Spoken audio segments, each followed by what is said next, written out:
Alrighty, thank you Jamie for making that video. I'll make my response really quick. I'll get to the point. Um, I don't think that we need to research our education system or even compare it to other countries. Although they have a bit higher SAT scores, it doesn't change the fact that we have the best military in the world. We have one of the best economies in the world.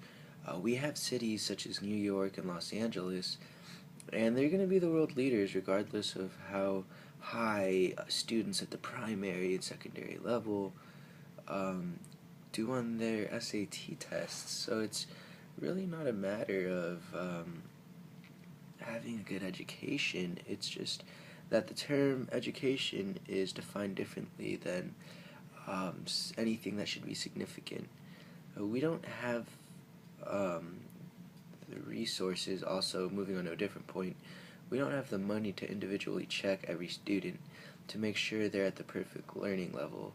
So this kind of goes with the research part still. We don't have the money to do that, and I think that if we were to do that at every single student, we would have just wasted a lot of money that we could have used on the education itself. We could have got new textbooks, we could have got more teachers, and not that anything needs to be changed, but things need to be maintained and renewed.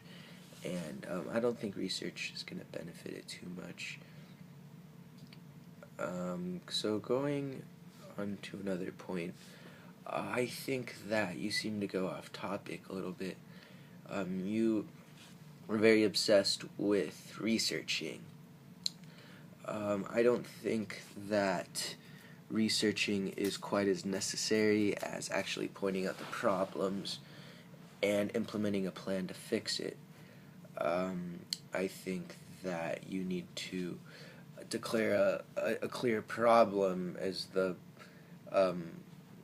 we're supposed to, not just research and find something, because in the end that's not really making any changes, because if we spend all our money on research, we're not going to have money to actually make the changes. So I think we should just make the changes based on the opinions that we have and that the teachers and faculty have after all the experience they have.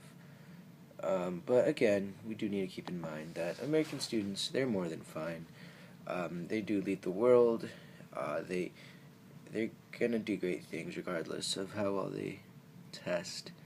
Also, pointing out one contradiction you made, you stated that special education students should be viewed with the same amount of time and money and same resources as regular students.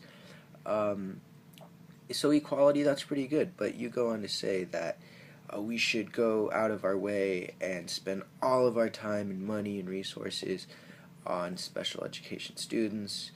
Again, I don't think this is a good idea. This is an equality. If you pull everyone else with a disability up, you're not just pulling them back up, you're actually pulling everyone else down, and those are the students who are supposed to be leading society. So by leveling things out and taking all the resources from the students and giving it to the handicapped students, it really makes a difficult, questionable situation occur.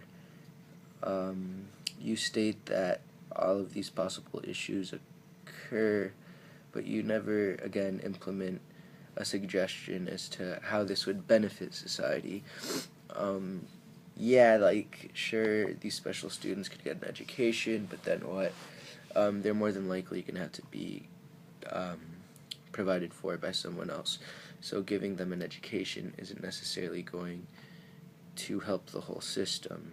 And of course, that's what we're looking at, is the primary and secondary education system, not just a certain part of it. We want to help all of it.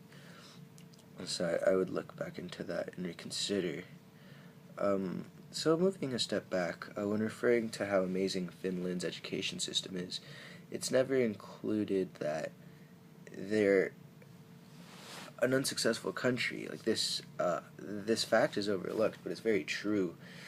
Although they can take testing very seriously and learn their periodic table very well, they fail to use what they learn in the classroom to the real world. This can be proven by their weak economy, their weak sports teams, their weak military, and they really haven't done anything. No one in Finland has ever done anything to make a significance to the world, at least not in the past couple centuries, of course.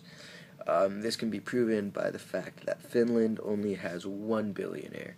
America has close to 300. And there's a big difference. And of course, the Finnish man is a businessman in America. So there's just not much going on in Finland. So yeah, the education, I guess it is successful in Finland, but that really depends on your perspective on what education is. America remains the most self-efficient country while being one of the most peaceful countries. It's very obvious that America thrives because of their success in the education system. They have developed generations of successful people. We have a system where everyone is given an equal opportunity to succeed. And those who don't put in the effort to succeed, they end up working low jobs, unfortunately, for the people who did try. But this is very fair because everyone gets an opportunity. Everyone ends up where they are because they worked for it, at least for the most part. Of course, there's slim exceptions, but we have a very solid system. So where in Finland, you might be living on your parents' wealth. Also, the schools are successful. They're very successful, but they're not given credit for their success. You have to look at everything that the school has done that is so excellent. Consider that they have set up they've programs in schools for advanced students, for special education students, even for minorities who need it, and several other subgenres of students. They are all well-budgeted schools where every student can have a whole set of textbooks with an abundant space to learn. Most other countries share a textbook with 15 to 20 students, if not a lot more. This is a terrible thing for them, of course, in countries like Finland, because they're not well budgeted as to where we are.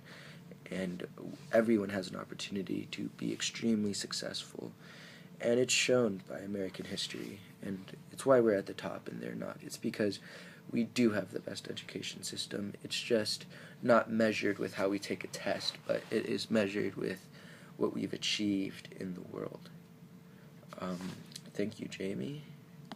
I look forward to your response.